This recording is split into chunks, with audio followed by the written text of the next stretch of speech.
ఇనుప కడ్డీలే యమపాశమయ్యాయి. ఒక చదువుల తల్లిని పొట్టన పెట్టుకుంది. పూజ అన్న అమ్మాయి ఐఐటీలో మొదటి సంవత్సరం చదువుతుంది బాసరాలో. ఆ అమ్మాయి నారాయణఖేడ్ వెళ్లేందుకు బస్సు ఎక్కింది. బస్సులో 72 మంది ఉన్నారు. ఒక ఆటో ట్రాలీ ఫ్లెక్సీలు, బ్యానర్స్, రాడ్స్తో ముందుకు వెళ్తూ ఉంది. ఆటో డ్రైవరు పక్కనేదొస్తుంది, ముందేదెళ్తుంది ఏదీ చూసుకోకుండా ముందుకి స్పీడ్గా వెళ్తూనే ఉన్నాడు.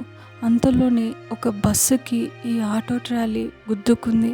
గట్టిగా బలంగా గుద్దుకోవడంతో బస్సు డ్రైవర్ వెనకాల ఉన్న ఈ అమ్మాయికి ఆ రాడ్ అనేది బలంగా నెత్తికి తాకింది. తలకి తాకితే ప్రమాదం ఎంతనో అందరికీ తెలుసు.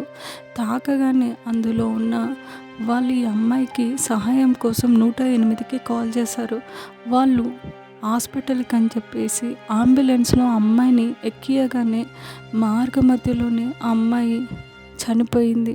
శాశ్వతంగా తల్లిదండ్రుల నుంచి వెళ్ళిపోయింది.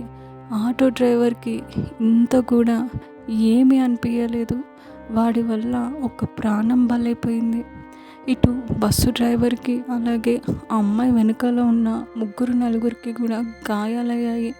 అండ్ దీని గురించి మీరేమనుకుంటున్నారు? ఈ స్టోరీ విని అసలు ప్రాణాలు ఎలా పోతున్నాయో అర్థం అవ్వట్లేదు.